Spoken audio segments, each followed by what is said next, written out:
Është zbardhur vrasja 65 vjeçarit Selim Velsula ndodhur mbrëmjen e së mërkurës. Autori i dyshuar i krimit është 31 vjeçari Hazbi Velsula, kushëriri i viktimës. Ngjarja e rëndë ndodhi në fshatin Zibër Murriz të Klosit.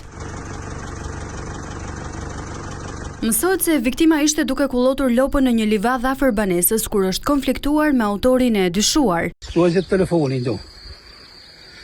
Kurse më sënoj, ja janë zetin tu. I fjallë i këtu në gjete. Tima, i këtu edhe ka pas thupër ndëjur, e da zeti shtrin tu. Ishte i vroj, plagos me zjap për para, ishte i shtrin tu. E ka sin me lopë tu, e ja pa dhe o për kolin do.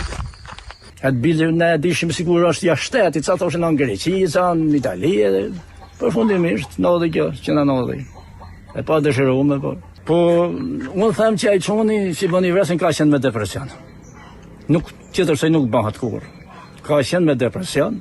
Ndërkohë familjarët e viktimës thonë se nuk kanë patur asnjë konflikt me familjen e autorit të dyshuar. Ata shprehen se vrasja ishte e qëllimshme dhe se autori erdhi nga Tirana me synimin për të goditur 65 vjeçarin. Ata kërkojnë drejtësi, në të kundërt do të bëjnë vetgjyqësi.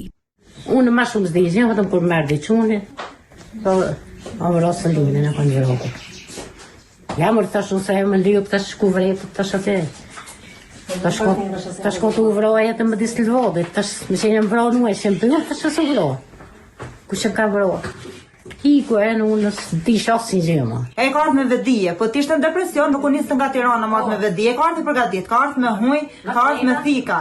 Baba im ka qenë të kullot lopët, s'ka pas as i lejfaj, as s'ka pas zanka me ta, as s'ka pas bëj fjallë në jemë. Ja, as një. Na nuk a falim kur gjakën tonë, na dum dënohet me burgim përjetëshëm.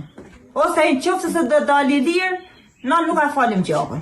31 vjeçari Hazbi Velsula u arrestua pak orë më vonë në banesën e vëllait të tij në Tiranë. Ai është dërguar nga uniformat blu në Dibër dhe pritet i merret dëshmia në lidhje me motivin e vrasjes së kushëririt të tij.